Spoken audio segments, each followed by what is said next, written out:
Welcome to the School of Magic, where you get to explore the normative architecture of reality with us. Have we ever asked ourselves, what does our pen or paper want? Lagi tayong nakaharap sa kanila at gamit sila, pero natanong na ba natin kung ano ang gusto nila?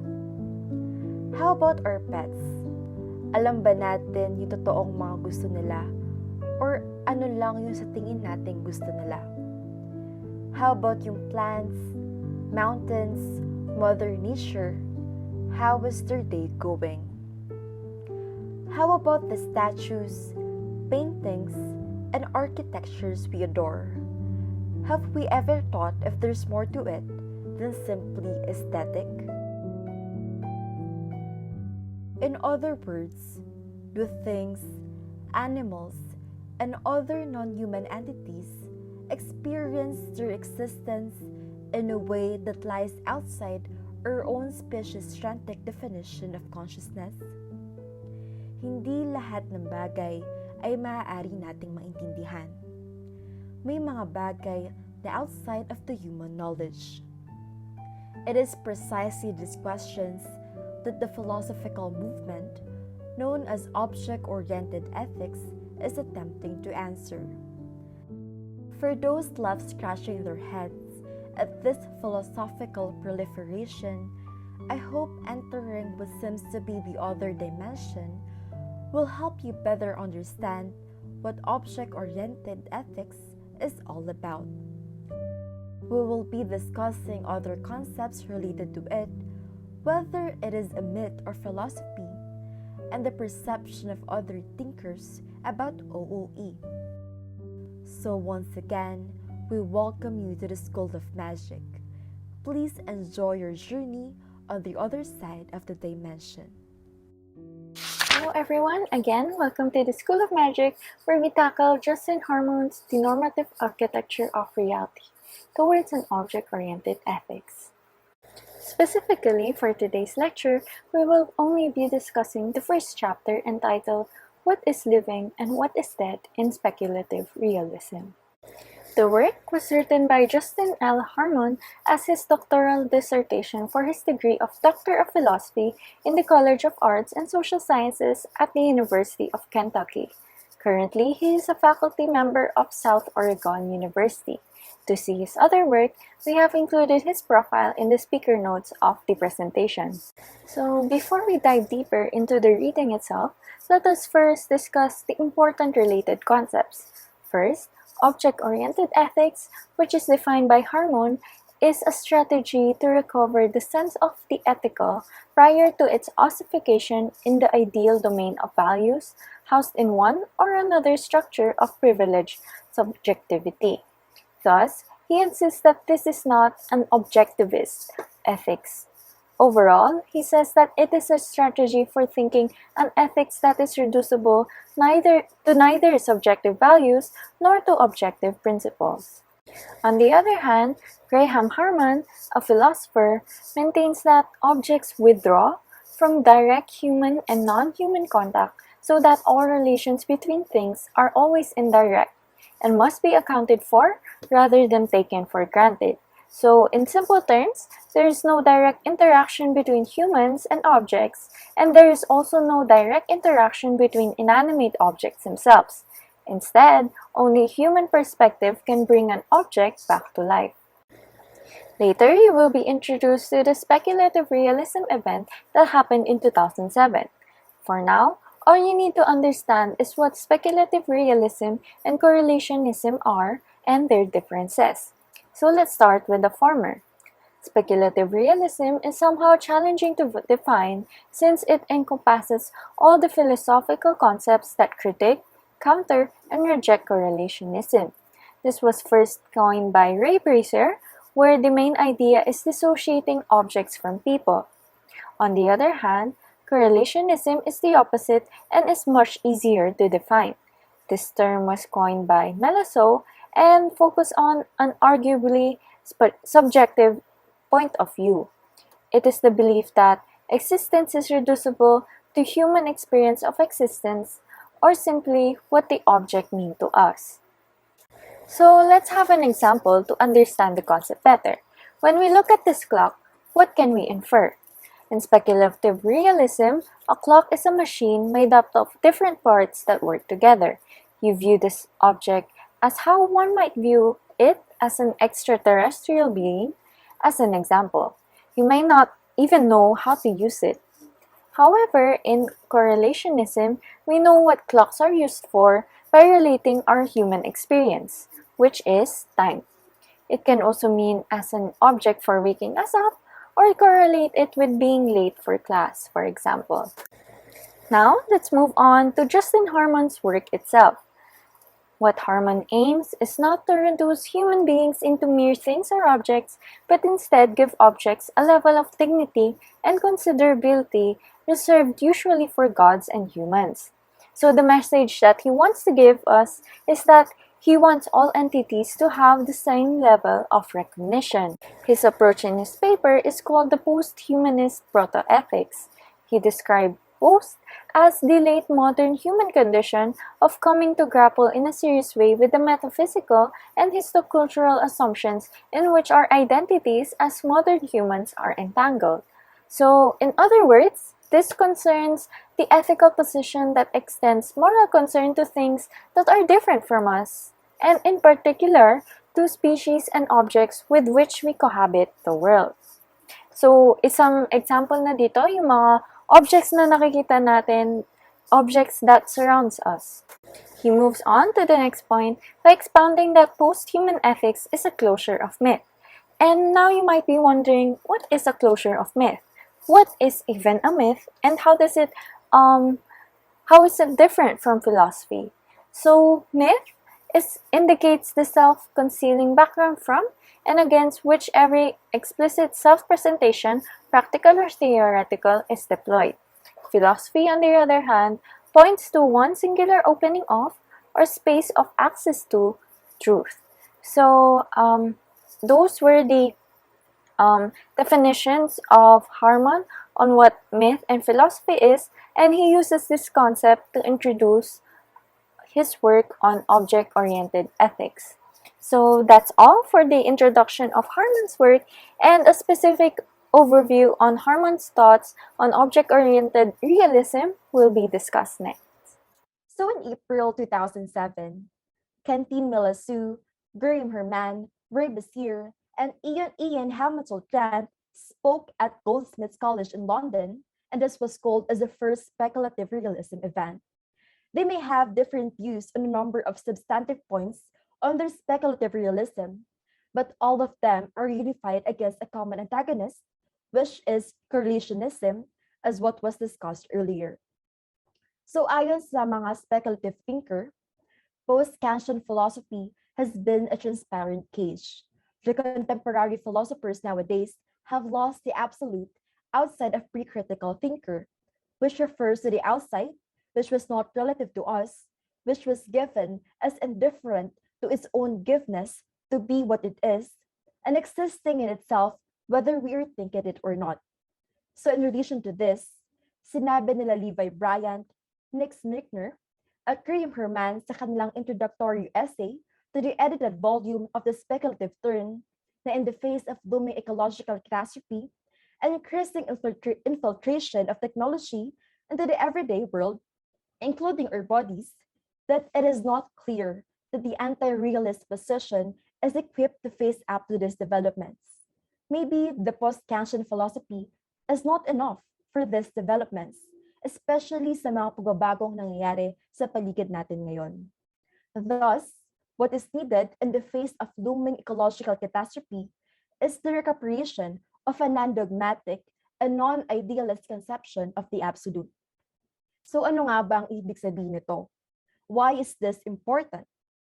So ayon nga kay Melassu, the total abjuration or rejection of the absolute will only lead to cruel and relentless fanaticism.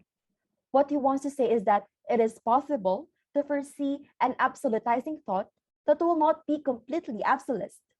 Maybe we can rediscover in thought a modicum or a small quantity of absoluteness that will help in countering pretensions with those who will present themselves as privileged trustees of the absolute, or in short, tayong mga tao.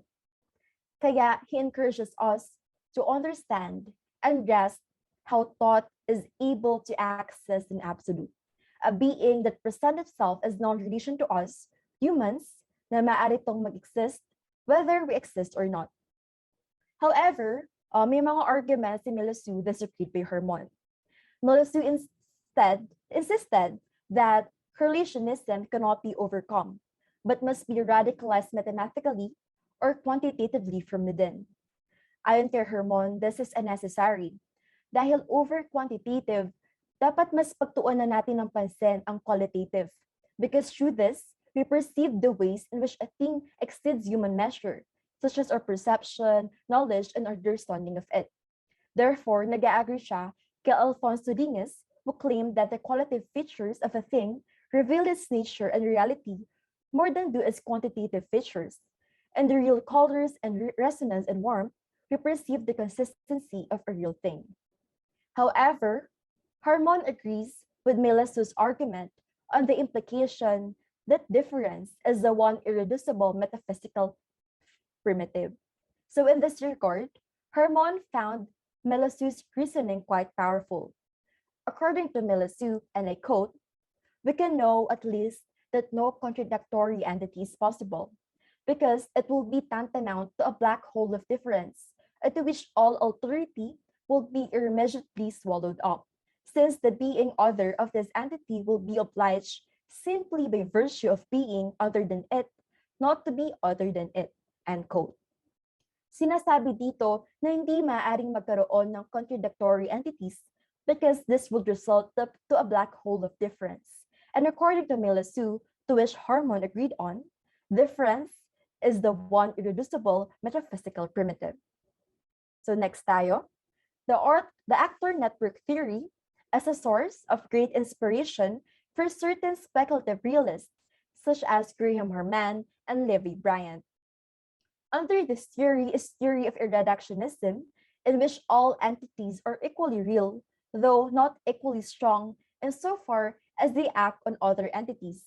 Ibig sabihin nito, every entity, whether living, non-living, artificial, or conceptual, is an actor, as it makes a difference through its connection or network with other entities. According din kay Latour, every entity, from germs and weather patterns to democracies, they all make a difference. So dahil sa reductionism, nabuo ang concept ng flat ontology. Nagsasabi na ang lahat ng object, even yung mga nai-imagine lang natin, ay mayroong same degree of beingness as any other object. To this, Harmon rejected the implication that the being of an entity is at all reducible to its effects on other entities. We shall say that flat ontology has two aims, which are, first, to neutralize all metaphysical hierarchies, and secondly, to go against reductionism. So we'll first discuss neutralization of all metaphysical hierarchies. While an ontology based on relations between general and particular is hierarchical, yung mga level representing a different ontological category such as organism, species, genera, yung mga may interacting parts and emergent rules leads to a flat ontology, one that consists of unique, singular individuals. So nagbigay din ng arguments to Harmon regarding the neutralization ng metaphysical hierarchies. According to him, first, every part is also a whole. Secondly, there is no one part or emergent whole that can claim to be ontologically dominant over the others. Lastly, the emergence of self-presentation of new whole is at once metaphysically and epistemically bottomless or limitless. Therefore, Levi Bryant described this as one of objects, wrapped in objects, then wrapped in other objects, without these relations forming a holistic unity. So, also against reductionism is Ian Hamilton Grant. But first, what is reductionism? It is from the word reduce, meaning to bring back to its form. Therefore, the term reduction, as used in philosophy, expresses the idea that an entity is fully dependent to its parts.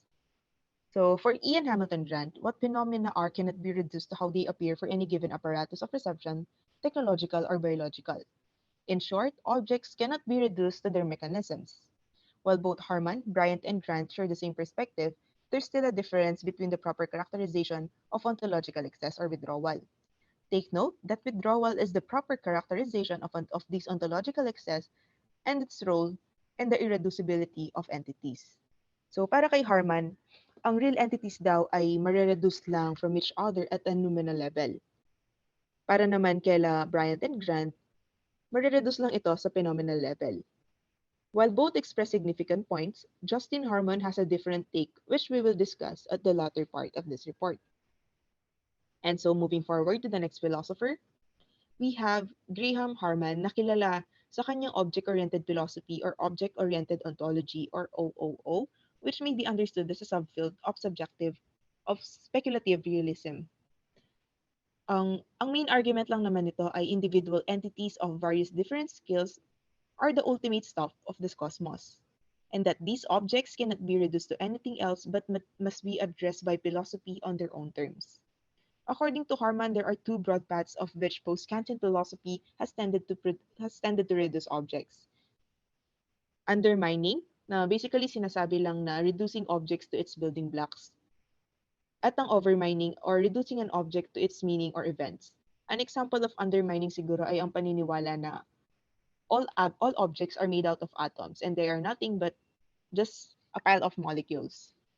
An example naman siguro for overmining ay when we say that the leaf is only a part of the tree or the tree is only a part of the forest and the forest is only part of the ecosystem. So kung titignan kasi natin ang OOO, ang leaf, tree, forest, and ecosystem are classified as objects and require no additional explanation. Therefore, nag-exist lang sila on their own and kumbaga hindi kailangan ng relation sa isa pang mas malawak na social network para mag-exist sila. So other than that, Harman also presented four elements of objects. We have real object, real properties, central objects, and central properties. Real object, ito yung physical at at buong entity. Ang real properties naman ay yung qualities ng real objects na ito. An example would be water. Alam naman natin lahat na ang water ay gawa sa hydrogen at ang oxygen. Pero kahit na gawa ang water sa hydrogen at oxygen, their properties do not constitute each other. Kumbaga, madidistinguish mo pa rin sila at uniquely pa rin sila on their own. So, para naman sa central object, ito yung mga objects that may or may not be presently visible. And yung properties naman na meron dito ay yung qualities, kumbaga. Rather, ang qualities naman nito ay tinatawag natin na central properties. An example siguro is the coffee mug.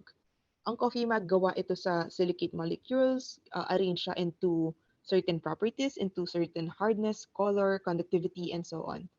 Pero kapag tinignan natin yung coffee mug, hindi natin siya makikita as a set of domestic relations. Kumbaga, makikita lang natin siya as a mug, makikita lang natin siya kung paano natin na-translate na itong properties na to ang mug sa ating vision. And actually, even if we do not see it actually, even if we only touch it, malalaman din natin na this is a coffee mug. Kumbaga sa hardness niya, sa conductivity niya, ganun, makikita, madedetermine.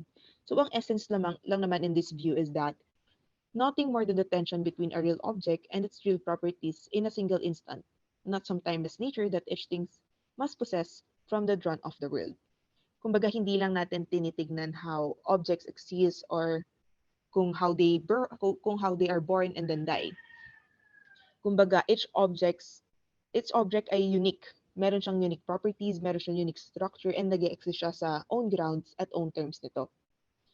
So, in short, kung ganito nga na hindi naman sila part ng isa pang mas malawak at mas komplikado na grupo, makikita na hindi natin kinakailangan ng higher being para maintindihan or makita yung essence ng isang object. Kaya kasi nga 'di ba ang isa sa goal ng OOO ay ang magkaroon ng kapantayan ang humanity and yung objects. Not in a way to reduce humanity of course, but in a way lang na may angat ang objects. So therefore, ontological withdrawal is at the center of Harman's object-oriented position. And this position comes from his novel understanding Martin Heidegger's time and being. So ano ba yung time and being ni Martin Heidegger? So, ganito lang siya. Such entities are not objects for knowing the world. They are what they get used, what gets produced, and so forth. Basically, tinatawag niya ang lahat ng objects as merely human consumption lang. Tinatawag niya itong tools or equipments. Kagaya ng famous example niya na, the jug is not a container because it is produced, but rather it must be produced because it is the container. Sinasabing isa itong example naman ng hermeneutic circle o sinasabi na mas maintindihan mo lang yung mga bagay within a referential of other objects and their assignments. Kumbaga sa isang hammer, kahit na nag-exist siya on its own, it is transparent, mas maintindihan lang natin siya kapag naintindihan natin yung essence ng nail, ng board, ng mga houses. So, in short, mas maintindihan natin siya for the sake of which we are engaged, kumbaga. So, sabi nga ni Heidegger, it is true that phenomena in consciousness fail to do justice to the full depths of things. Although nag-agree si Justin Harmon sa ilang points dito, kinokontest pa din niya na the being of an object remains forever withheld from any access or relation or whatsoever. As Wolfendale states the issue, Harmon holds the excess is essential because there is an essential feature of entities that is excessive. This move converts the essential excess into an essential or to excessive essence. Okay, so kumbaga this belief of Harmon solves the issues of human finitude in the Kantian correlationalist ethic. As I quote, far from challenging the retreat of philosophers from the world into the bastion of consciousness, he has simply extended the domain of consciousness into the world. This is of course heavily criticized by an Hegelian critic, Ramos Aglet. Sabi niya, the setting of a limit, the drawing of a line does not entail and postulate knowledge about what it is to be found on both sides of the line. Sinasabi niya na ang human being, tayo as human beings, lagi tayong nasa state of knowing and not knowing. May mga ilang claims pa si Harmon na hindi masyado nag-agree si Harmon. Ilan sa mga ito nga ay yung theory of vicarious causation o sinasabi ni Harmon na real objects never interact, their sensual counterparts do. Ang Jorella metaphysics, or basically saying that entities are made of further perceptions, at yung noumenal reality, or that every relation effect occurs only indirectly. So, regardless ng pagkaka-explain dito ni Harmon, Justin Harmon find it unclear kung paano basta-basta mawawala yung sense of being ng isang object base lang sa interaction nito. In the end, medyo disappointed si Harmon sa naging conclusion ni Harmon. Sinasabi na paano nagiging totoong object kung di sila directly nag-interact. Sinasabi din niya na it is not sufficient to point interaction at the phenomenal level of central objects and their properties because it seems to only be fulfilling Hustler's promise of returning to the things themselves. So, ayun, medyo maraming issues na tinatakil nga dito Justin Harmon na i-discuss natin further kung ano nga ba yung mga pinopoint out niya. So, yung mga na-discuss natin in the former part of the report, lahat ito nagkaroon ng major influences sa kung paano nagkaroon ng position si Justin Harmon sa being or sense of being ng mga objects. Siguro in summary, sa gustong sabihin ni Justin Harmon sa part na ito, ay to be a subject is precisely to be subjected, exposed to the demands of other objects, but not comprehensively determined by these demands. Hindi siya nag-agree kasi na walang interaction yung objects. In short, sinasabi niya na it is a part of being an object ay ma-expose ka sa ibang mga objects, na magkaroon ka ng relations between other objects. Pero it doesn't mean na itong mga demands nito ay yun na yung fully na mag-label kumbaga sa existence ng isang object. So, ayun, we will discuss this further to the next reporter. Okay? So, in this paper, Harmon claimed that the fact-value distinction is a contingent product of our intellectual history and a prime object for questioning. So sabi niya that we must reject this distinction because it entails a proclamatic understanding of the subject-object divide, where one tends to view us humans as the sole source of normativity in the world. With this, hindi lang daw tayong mga tao ang maaaring mag-evaluate ng actions, behaviors, outcomes as good or bad. So as mentioned earlier, the paper was not to reduce human beings to the level of mere things or na mga bagay lang. To think a being as mere object is to subjectivize it. To pose it as being for a subject, hence, Both terms imply a necessary relation, but one that is dictated unilaterally on the side of subjectivity, the ground for all knowing and for all being as well. However, instead of this, Harmon aims to elevate the plurality of the supposedly mere things, katulad na lamang ng mga non-living, conceptual at iba pang entities other than humans, to a level of dignity and considerability na kadalasan lang kinakabit or nire-reserve sa Diyos o mga Diyos at tao. 30. Object-oriented ethics is an ethics that is reducible to neither subjective values nor to objective principles. Hindi ba ang na-highlight sa OOE ay theory of irreductionism, meaning that objects cannot be reduced to anything else because they must be addressed by philosophy on their own terms, katulad na lamang daw na ginagawa ng post-Kantian philosophy and described by Harmon as undermining and overmining. Lastly, OOE aims to recover the troubled speculative vocation of philosophy.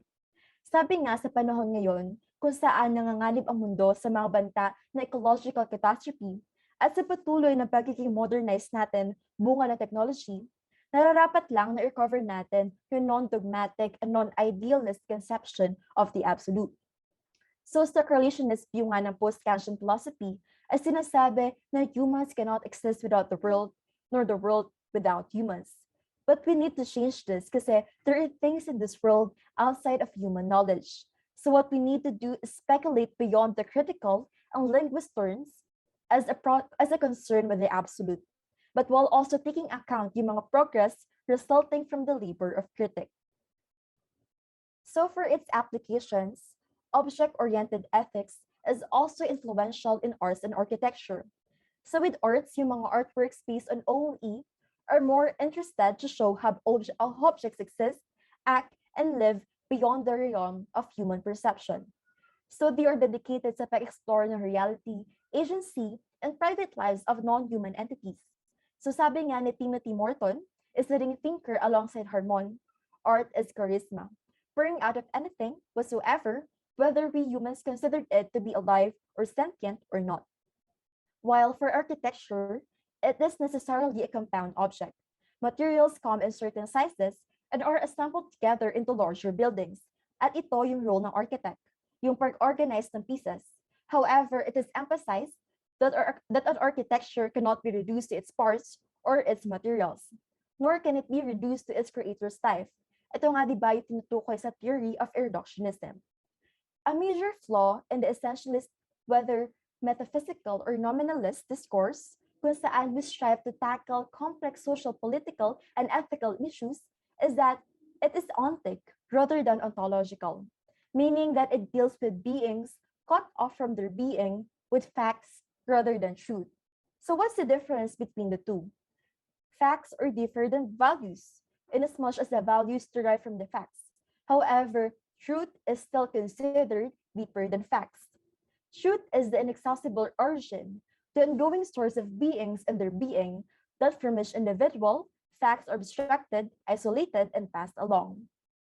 Therefore, masasabi natin na yung ethical systems natin are shaped by various assumptions and various constellations of facts interpreted in light of these assumptions.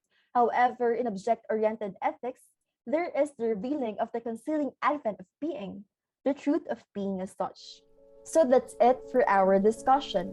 We hope you had a great time learning about the normative architecture of reality towards object-oriented ethics by Dr. Justine L. Harmon. We thank you for tuning with us today, and with that, we'll leave you with this. These things we call matter, the life-motes or the seeds of things, if we must find in schools a name for them.